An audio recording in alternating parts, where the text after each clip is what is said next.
Yuri Gagarin is 27 years old. He is preparing for his flight into space.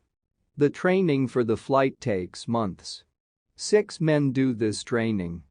Only one man can go to space. The training is very hard. The men have to stay in a very hot room for 2 hours. They also have to stay alone in one room for 15 days.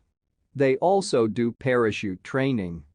In the end, the leaders choose Gagarin. He is a friendly person. He has a good name, Yuri. This name represents the Soviet Union well. On April 12, 1961, everything is ready at the Baikonur Cosmodrome in Kazakhstan. Then, Vostok 1 takes Gagarin into space. The flight is 108 minutes long. Gagarin flies 327 kilometers above the Earth.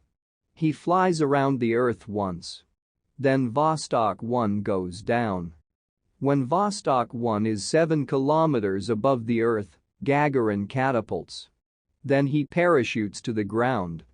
Soon, people all around the world know Gagarin.